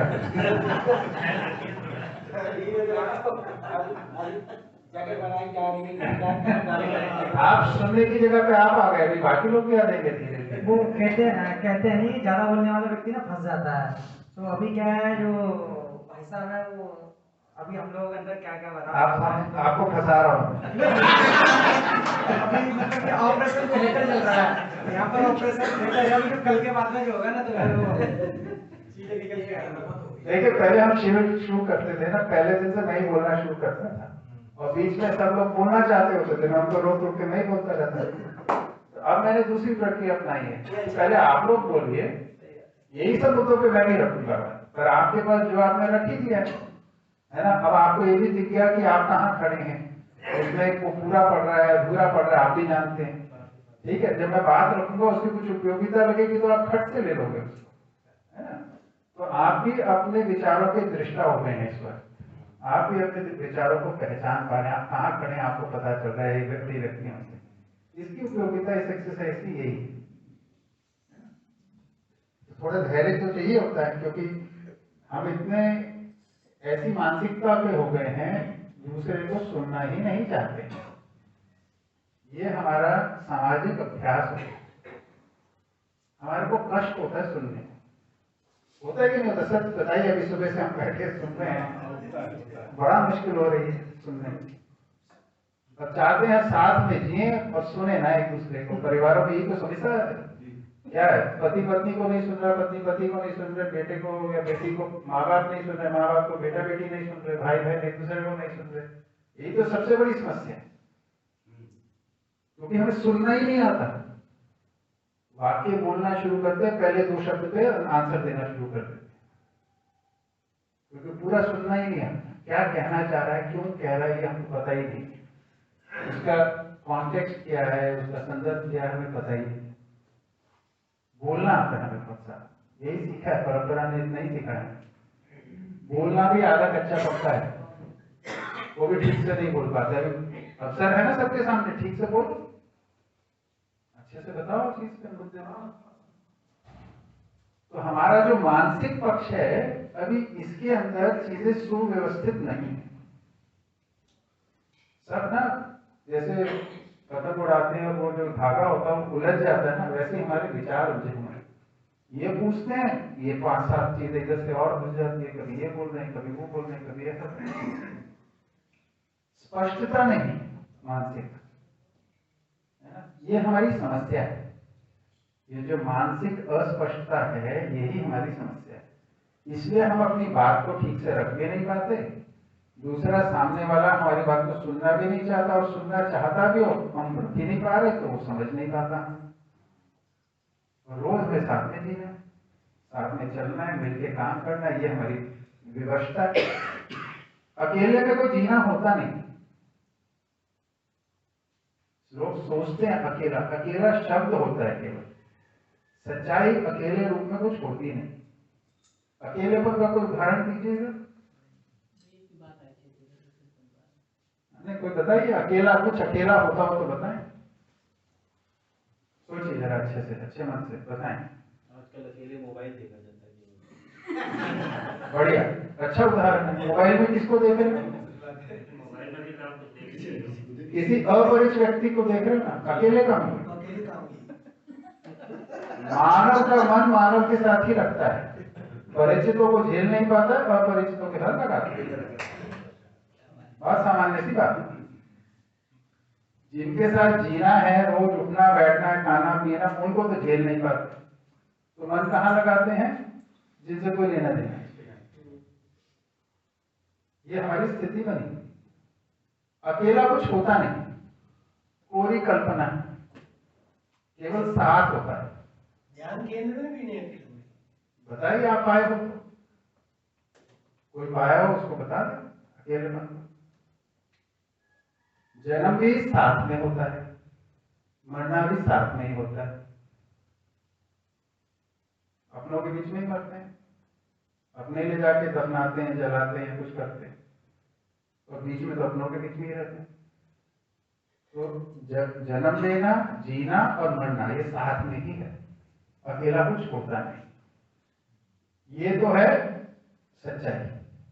अब ध्यान और समाधि की बात होती है तो वो तो अकेले ही है ना।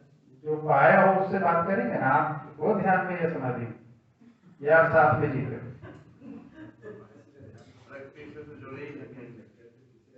प्रकृति उकृति की सबकी बात करेंगे। अभी सामान्य सी बात कह रहे हैं हम। जन्म भी साथ में होता है, जीना भी साथ में होता है, और मरना भी साथ में होता है। अब जीने के दो तरीके, जीने के दो तरीके, इस साथ को पहचान के स्वीकार के जीना, और इस साथ को अनदेखा करके जीना। ये जीने के दो स्वरूप। साथ को पहचान के स्वीकार के, हाँ मैं साथ में, मैं परिवार के साथ में हूँ, मैं समाज के साथ में हूँ, मैं प्रकृति के साथ में हूँ, इस बात को पहचानना और स्वीकारना, इसके आधार पर जीना एक विधि है जीने की। दूसरी है इस साथ को अनदेखा कर देना, केवल अपने मन की करते रहना, ये दूसरी। आप किसमें जीते हैं आप जानते हैं। हम दोनों में से एक में कहीं खड़े होंगे। हाँ कुछ बोल रहे थे बीच में कोई? हाँ बोल रहे, सभा है ना, सभा में बोलने का विधि हाथ खड़ा कीजिए, माइक आएगा, बोलो। कुछ लोग तो ये कहते हैं अकेले आए और अकेले ही जाएंगे। आप क्या कहते हैं बताइए? जो मैंने लोगों के मुंह से सुना है, अभी आपने मेरे मुंह से भी कुछ सुना है। अब बताइए, जो बात ठीक लगती है आप उसको अपना ही लेंगे। देखिए, हमको अपने आधार पे चीजों को पकड़ना पड़ेगा। मैंने कोई बात प्रभावशील तरीके से कह दी, फिर भैया बोल दे, फिर भैया बोल दे, इससे हमारी जिंदगी तो चलेगी। हमारे हाथ क्या लगा, हमें क्या समझ में? हमने सोचने और समझने की बात की, समझने पे बात करेंगे और विस्तार से, है ना। तो हम साथ में ही हैं, जन्म भी साथ में है, जीना भी साथ में, मरना भी साथ में। बताइए, इससे अन्यथा कुछ होता हो तो बताओ। एक बात तो क्लियर हो गई जी कि एक में जो आपने कहा कि अकेले कोई है ही नहीं, तो जयदयाल गोयनका जी आध्यात्मिक जगत में फंसती हुई है, तो उन्होंने एक शब्द दिया था है का मतलब कि आपको जैसे ध्यान की बात कर रहे थे कि आप उसको याद कर रहे हो जो है नहीं है, मतलब आप स्वीकार कर लो ना कि है ये शक्ति यहाँ पे है और हम उसी के सानिध्य में खेल रहे हैं, ये स्वीकार करते हुए जीवन जियो। उनका कहना ऐसा था, है शब्द से। ठीक है ना, तो इसमें ये क्लियर हो गया कि अकेला नहीं है, वो स्वयं कह रहे हैं कि आपने कहा ना कि आप तो स्वीकार करके चलो या अनदेखा करके।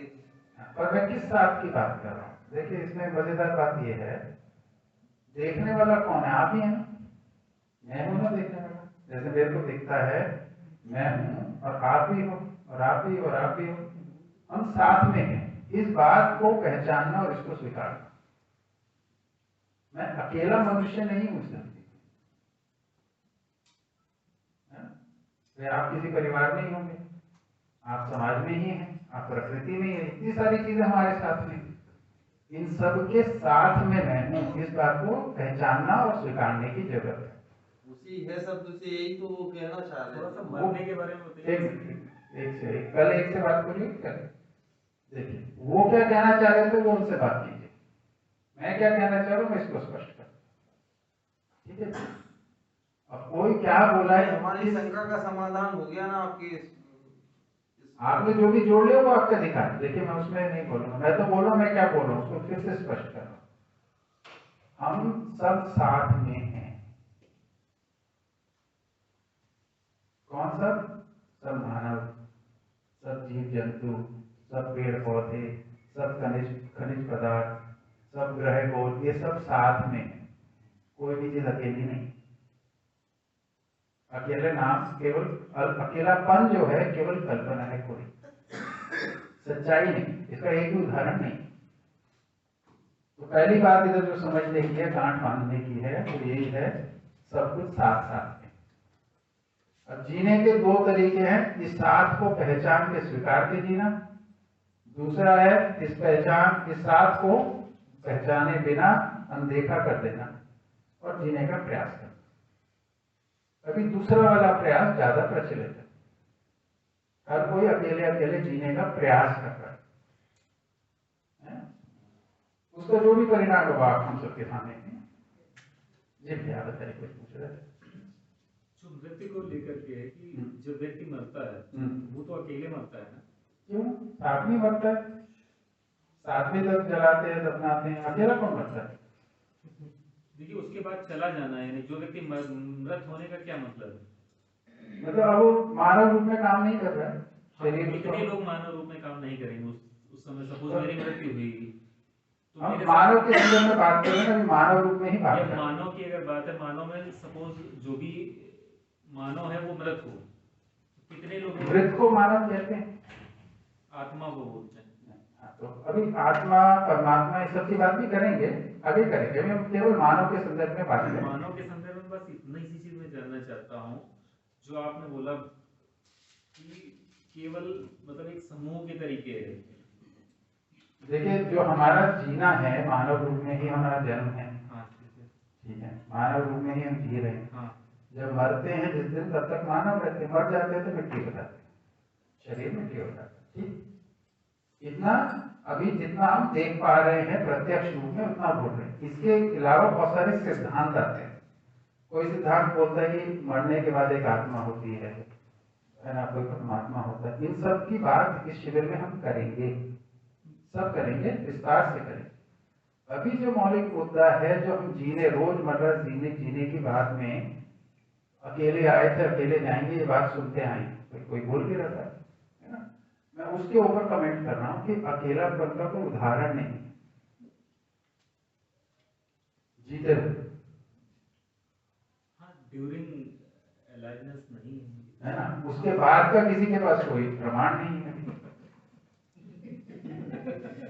उससे अधिक का तो हमारे पास केवल अनुमान है या कल्पना है, प्रमाण तो नहीं है। तो अभी बात शुरू कर रहे हैं, तो शुरू वाली बात तो प्रमाण वाली बात पे टिकाते हैं, फिर अनुमान वाली बात में चलेंगे थोड़ा आगे धीरे धीरे। एजुकेशन का एक प्रिंसिपल होता है, सिद्धांत होता है नोन टू अननोन, जो हम जानते हैं उससे चलते हुए जब अनजाने को पाना, अननोन को पाना। तो अभी जानते तो हैं इसको, कि जीते वक्त हम साथी हो, इससे चलेंगे, मरने के बाद वाले को देखेंगे, उसके बाद छोड़ेंगे नहीं उसको, वो भी खोलेंगे जी। तो क्या लगता है, साथ है, हम साथ में हैं कि नहीं है? किसी को इसमें कुछ अटपटा लगता हो तो बताओ, क्योंकि सारी बात तो यहीं से शुरू हो। अभी कोई आपत्ति हो तो बताओ, इसमें उस पर चर्चा कर सकते। कल्पना ही नहीं करी जा सकता जी अकेले। आप नहीं कर पा रहे तो कोई और कर पाता हो तो इससे पूछ लो।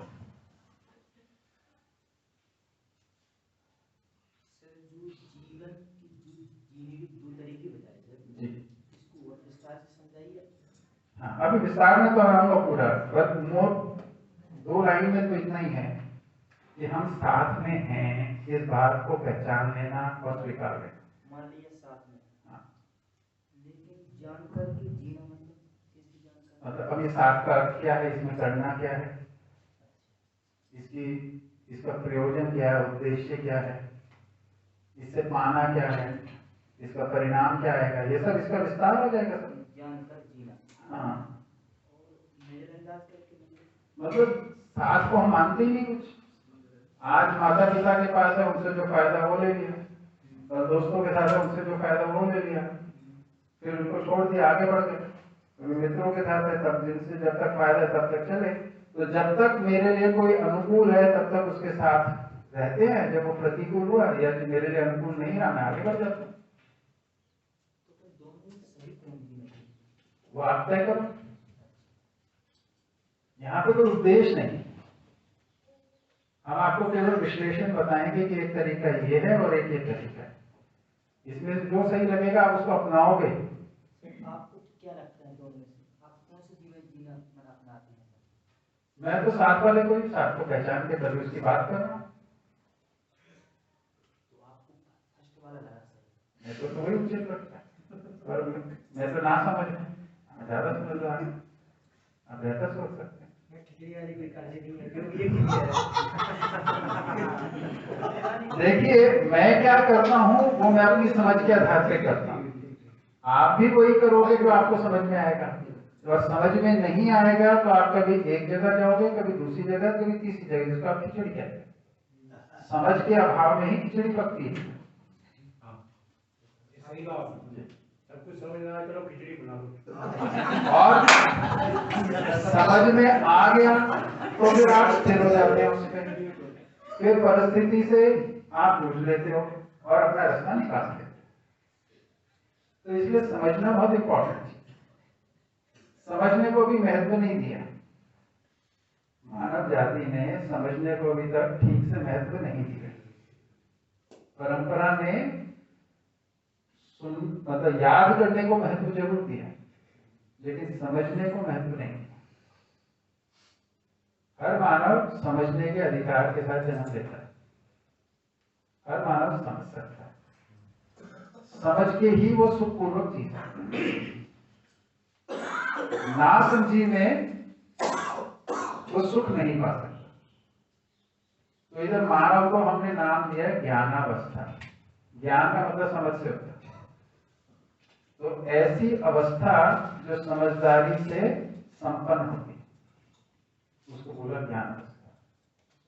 तो हमारा जो मानव का जो असली ताकत है वो समझदारी, इसको अभी हम परंपरा के रूप में नहीं पहचानते। तो अभी हम क्या पहचानते हैं, हम चाहते हैं एक दूसरे से आज्ञा पालन। हाँ, मैं चाहता हूं मेरा बच्चा मेरी आज्ञा पालन करे, मेरे भाई बहन मेरा आज्ञा पालन करें, मेरे मित्र लोग मेरा आज्ञा पालन करें, मेरे लिए जो काम करते हैं वो मेरा आज्ञा पालन करें, समाज के सब मेरा आज्ञा पालन करें। मैं भी यही चाहता हूँ, आप भी यही चाहते हैं, ये भी यही चाहते, सब यही चाहते। इसमें हम सब भिड़े हुए, एक दूसरे से अपनी बात मनवाना चाहते हैं, समझना कोई नहीं चाहता है ना। कोई बोल रहा था कि माता पिता के साथ जो समस्या आती है ना, तो माता पिता को हम समझना नहीं चाहते, माता पिता बच्चों को समझना नहीं चाहते। ये शिकायत है दोनों पक्षों, पति पत्नी को नहीं समझना चाहता, पत्नी पति को नहीं समझना चाहती। ये शिकायत आती है, जब शिकायत आती है, जहाँ शिकायत आती है, सबके यहाँ नहीं है, हर वक्त सब में शिकायत नहीं है। तो हम यहाँ बोल रहे हैं समझदारी पूर्वक ही मानव सुखी होता है। समझदारी किस चीज को बोल रहे हैं? साथ को ठीक से समझना ही समझदारी। तो मनुष्य का एक साथ दूसरे मनुष्यों के साथ है और एक साथ प्रकृति के साथ है। तो दो प्रकार के संबंध है जिनको समझना है, दो प्रकार के साथ है जिसको समझना है। मानव मानव संबंध, इसको एक प्रकार का साथ कहा है, और मानव प्रकृति संबंध, इसको दूसरे प्रकार का साथ कहा है। यही दो चीजें हैं समझने की। जीने के लिए इन दोनों का ही महत्व है। प्रकृति के साथ कैसे समझ जीना है, ये मानव प्रकृति संबंध को समझ के स्पष्ट होता है। मानव के साथ कैसे जीना है, मानव मानव संबंध को समझ के स्पष्ट होता है। इन दो बातों पे हम शिविर में आगे बातें करेंगे, ठीक है।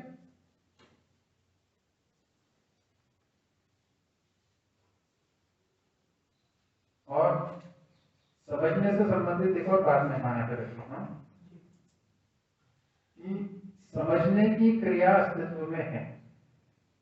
आप भी कभी ना कभी कुछ ना कुछ समझे ही होंगे। समझाने की क्रिया नहीं है, समझने की ही क्रिया है। आप समझना चाहते हैं तो मैं आपका सहयोग कर सकता हूँ, वो सहयोग है, मैं समझा नहीं रहा। आप समझना नहीं चाहते हैं, मेरे पास कोई ताकत नहीं है मैं आपको समझा। तो समझने की क्रिया है, उसको अगर आप अपनाते हैं तो इधर कोई बात समझ सकते हैं, मैं उसमें सहयोग कर सकता हूं। और मैं आपको कोई बात समझा नहीं सकता, वो मेरे अधिकार क्षेत्र से बाहर की बात, किसी के भी कोई किसी को नहीं समझा सकता। तो मैं आपको रोज कोई ना कोई मुद्दा यहाँ पे प्रस्तुत करता रहूंगा क्रम से, व्यवस्थित स्वरूप में, कि ये मैं समझने में सहयोग दे सकता हूँ, ये बात ऐसे है, इसको समझने में सहयोग दे सकता हूँ। आप मन लगाएंगे, समझना चाहेंगे तो खुद सहयोग करें। आप नहीं समझना चाहेंगे, कोई बात नहीं, कोई परेशानी नहीं, वो आपकी इच्छा है। ठीक है, ये प्रक्रिया, इसमें कोई हस्तक्षेप नहीं है, आपके साथ कोई हम जोर जबरदस्ती नहीं करेंगे। हम यहाँ पे आग्रह नहीं करेंगे कि ऐसा ही है, ऐसे ही समझने की जरूरत है, ये मानने की जरूरत है, ऐसा बिल्कुल नहीं। क्योंकि मैं जानता हूं कि जो बात आपको सही लगेगी उसे आप अपनाएंगे ही, कोई ताकत नहीं उसे छोड़ दोगे, और जो आपको सही नहीं लगेगी उसको आप अपना के नहीं दोगे, उसमें ताकत लगा के क्या करें। तो मैं अपनी तरफ से अच्छे तरीके से सामने स्पष्टता के साथ प्रस्तुत करने का प्रयास करूंगा। आशा करता हूं आप अच्छे मन से इसको सुनेंगे। मेरा आग्रह इतना ही है या अपेक्षा इतनी है आपसे, आप अच्छे मन से इसको पूरा सुनें। मानने के लिए नहीं कह रहा, सुनने के लिए, पूरी बात को सुने। अगर पूरा सुनेंगे तो ठीक से विचार चलेगा, ठीक से निष्कर्ष निकाल लेंगे आप। सही लगेगा तो अपना लेंगे, गलत लगेगा तो नहीं अपनाएंगे, है ना। और अगर आप सुनेंगे ही नहीं ठीक से तो ठीक से निष्कर्ष नहीं निकाल पाएंगे। आपने या किसी ने भी ठीक से सुना है, इसका प्रमाण क्या होता है? आप उसको दोहरा पाते हैं।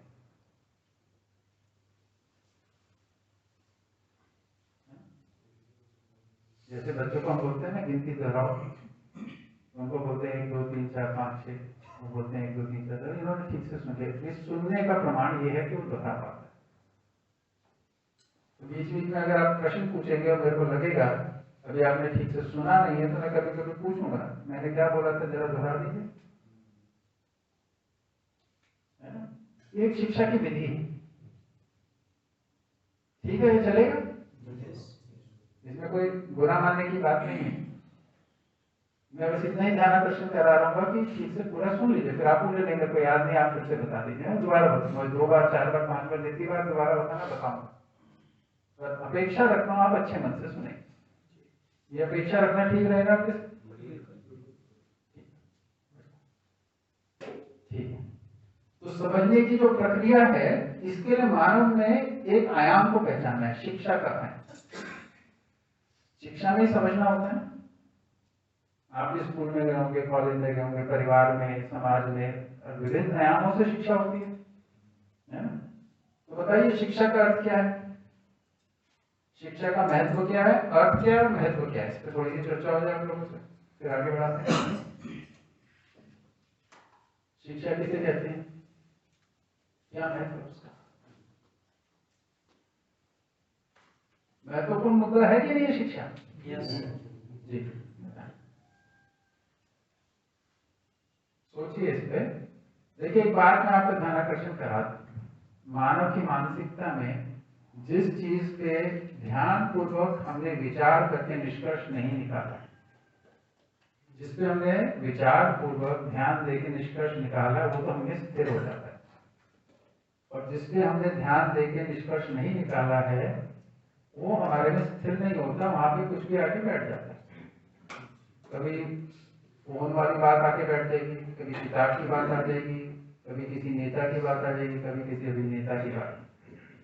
तो शिक्षा पे अगर आपने ठीक से विचार करके ध्यानपूर्वक कुछ निष्कर्ष नहीं निकाला है, तो किसी किताब से, मैगजीन से, पिक्चर से, यूट्यूब से कोई बात लेके चलोगे, ये शिक्षा होती है।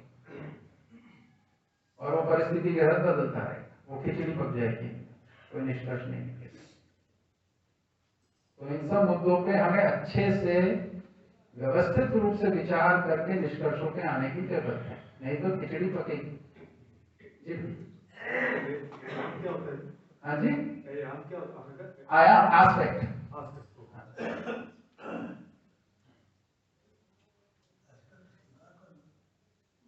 एक्सेप्ट होता है, वो एक्सेप्ट करना होता है, एस्पेक्ट। संदर्भ पढ़ाते रहे हैं ना, बहुआयामी। मानव के जीने के 4 आयाम, व्यवहार, व्यवसाय, विचार, अनुभव। तो ह्यूमन लिविंग के 4 एस्पेक्ट्स हैं, है ना? ऑक्यूपेशन, बिहेवियर, थॉट और रियलाइजेशन। ऐसे 4 पक्षों को देख लिया किसी चीज के, उससे। जी शिक्षा के बारे में मैं जो समझता हूँ, जी माइक लीजिए, इजाजत हो तो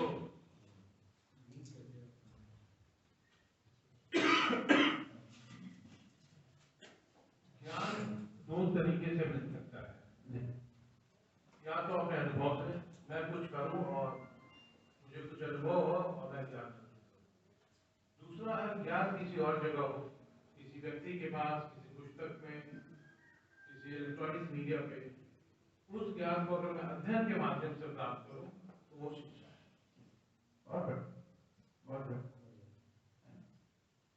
तो देखिए बहुत अच्छी बात बोली है इन्होंने कि ज्ञान को अध्ययन करने की 2 विधि। एक तो ये बीज मेरे पास है, इसमें से कौन सा पौधा निकलेगा, इसको मैं उगा के देखूं, पौधा फले फूले, तब मेरे को पता चलेगा ये पौधा है ना? लेकिन मैं भैया के पास हूँ, भैया ये कौन सा बीज से कौन सा पौधा बनेगा? बोलते हैं बेटा ये तो ये वाली चीज है ना, ये तो अरहर का बीज है। तो वो 1 सेकंड में उन्होंने बता दिया, और वो बीज को उगा के देखने में मेरे को 1 साल लगता। तो 1 साल की चीज 1 मिनट में आ गई, 1 सेकंड में आ गई। मानव ही ऐसी प्रजाति है, ऐसी अवस्था है जो अपने ज्ञान को दूसरे तक पहुंचा सकता है। प्रकृति में और कोई इकाई ये काम नहीं करती। ये जैसा अभी भाई साहब बोल, 1 मिनट रुकिए, सुनिए। मानव ही एकमात्र प्रजाति है जिसमें ज्ञान एक से दूसरे में ट्रांसफर होता है शिक्षा के माध्यम से। इसलिए मानव परंपरा में ही शिक्षा की विधा है। हाथी में नहीं है, बंदर में नहीं है, शेर में नहीं है, भालू में नहीं, चींटी में नहीं, मधुमक्खी में नहीं, नीम में, अमरूद में, कटहल में, आंवले में, किसी में नहीं है। केवल मानव में ही शिक्षा देता, क्योंकि हम इस प्रक्रिया को कर सकते हैं, एक दूसरे के ज्ञान से सीख सकते हैं, समझ सकते हैं।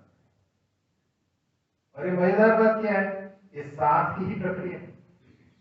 जब मैं आपके साथ में इस बात को स्वीकारूंगा, आप मेरे साथ को स्वीकारेंगे, तो आपके पास जो ज्ञान है वो आप मुझे प्रस्तुत कर देंगे, मेरे पास जो ज्ञान है मैं आपको प्रस्तुत कर दूंगा। अगर हम अपने को अकेला अकेला मानेंगे तो क्या करेंगे, ये नहीं, ये तो मेरा, मैं नहीं देता। आप बोलोगे नहीं, मेरा, मैंने बात से ही चल रहा है ना, इंटेलेक्चुअल प्रॉपर्टी राइट, यही तो है। साथ को नकारने से सब कुछ मेरा मेरा, अपना अपना, केवल बेचूंगा, ऐसा दोगे तो दूंगा। यहाँ फंसी हुई मानव जाति, नहीं तो सहज रूप में देंगे एक दूसरे को, क्योंकि मिलके जीना। ये जो प्रक्रिया है शिक्षा की, एक के ज्ञान से दूसरा, दीप से दीप जलाने की बात तो परंपरा में कई जगह बोली गई। ये मानव की क्षमता है कि हम, एक व्यक्ति ज्ञान अर्जित करता है, दूसरे को उस प्रक्रिया से गुजरने की जरूरत नहीं है, उससे बातचीत करके, उससे समझ के वो उसको अर्जित कर सकता है। इसी को शिक्षा प्रक्रिया का है। बहुत बढ़िया परिभाषा, ये सबको स्पष्ट हो रहा है। एक तो है खुद करके जानना कोई चीज को, हम कितना कर सकते हैं, थोड़ा ही कर सकते हैं, करने में समय लगता है। बहुत सारा ज्ञान हम दूसरों से ग्रहण कर लेते हैं, इसलिए मानव के अंदर ज्ञान परंपरा है। एक पीढ़ी से दूसरी पीढ़ी आ गई, दूसरी से तीसरी पीढ़ी आ गई, तीसरी से चौथी पीढ़ी आ गई। मानव पीढ़ी दर पीढ़ी ज्ञान बढ़ाता रहा है, विवेक नहीं बढ़ा है, इसलिए बर्बाद भी किया बहुत सारा। विवेक के लिए परंपरा बननी चाहिए, ज्ञान की परंपरा तो रही है, विज्ञान के रूप में रही है, विज्ञान बढ़ा है हमारा मानव जाति। इसके नुकसान भी तो है। हाँ जी, इसके नुकसान भी तो है। जैसा कि किसी ने गलत चीजें डाल दी तो हमको वही पीढ़ी दर पीढ़ी पढ़ाया जा रहा है। तो विवेक का भाव, जो मानसिकता को संतुलित करता है, उसको बोलते हैं विवेक। सही और गलत के बीच के भेद को पहचानने की जो समझ है, उसको बोलते हैं विवेक। तो विवेक नहीं की परंपरा नहीं है, कुछ भी कर लो सब ठीक है। भाई आज की डेट में तर्क जो है, तर्क का युग है ना ये। युद्ध करने के लिए भी तर्क है और युद्ध ना करने के लिए भी तर्क है। हत्या करने के लिए भी तर्क है, हत्या ना करने के लिए भी तर्क है। विवेक के अभाव में हम तय नहीं कर पा रहे कौन सा सही, उलझे पड़े हैं, वही खिचड़ी पकड़ी।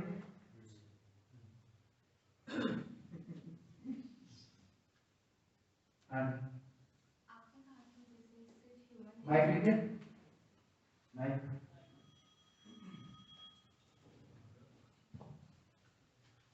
सिर्फ ह्यूमन बीइंग्स अपने नॉलेज को जो है एक से दूसरे तक ट्रांसफर करके बता सकते हैं। बट जैसे हम जानवरों के तरफ से बंदर को करेंगे तो या फिर शेर को कर देते हैं, तो उसका जो बच्चा होता है तो वो उसे सिखाते हैं कि कैसे मतलब शिकार करना है, क्या करना है। तो वो भी तो एक तरीके की शिक्षा हुई जो सिखा रहे हैं। ये आपने कहाँ ऑब्जर्व किया, बंदर को सिखाते हुए या शेर को सिखाते हुए?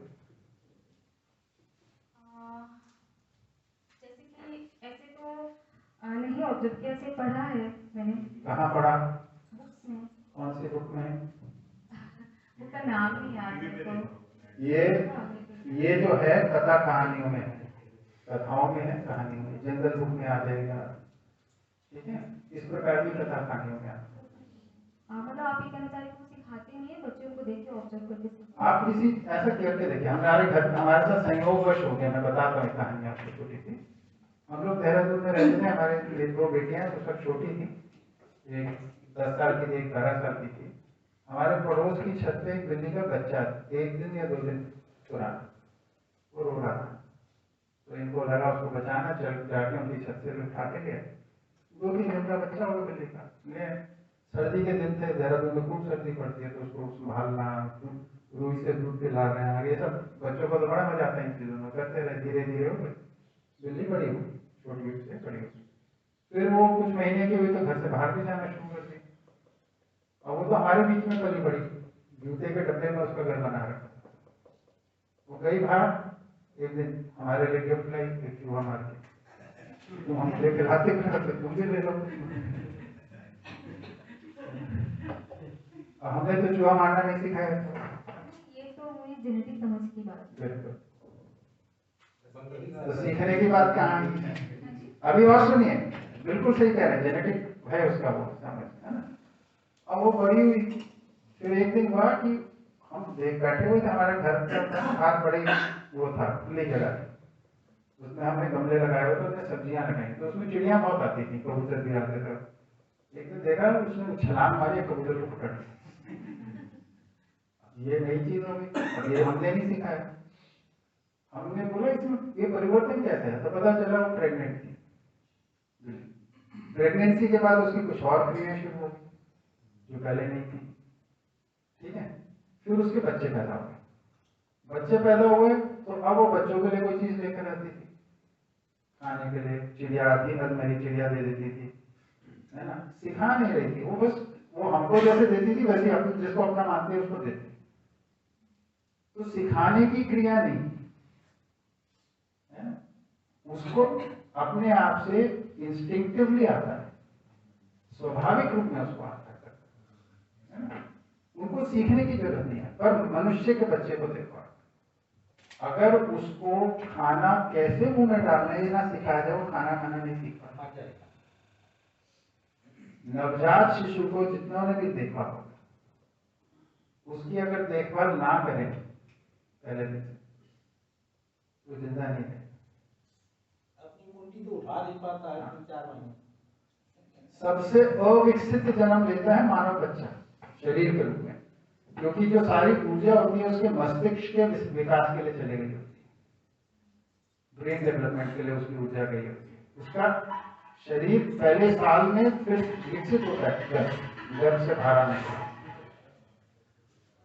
तो सीखना सिखाना नहीं है उधर, वो स्वाभाविक रूप में कुछ क्रियाएं करते हैं। पर ये मेरा एक उदाहरण है, कभी भी एक उदाहरण से सत्य नहीं मानते। आपको इसको जांचना चाहिए, परखना चाहिए, पता करना चाहिए कि क्या ऐसा ही है क्या। हाँ जी, वही कर रही हूँ। डेटा सैंपल बड़ा करिए। जो जैसे भैया तो डेयरी चलाते हैं, तो उनको तो रोज जीवों के साथ रहना है, देखते हैं जो भी रहेंगे प्रकृति के साथ उनको देखने को मिलेगा। अगली बार आएंगे तो हम खुद वही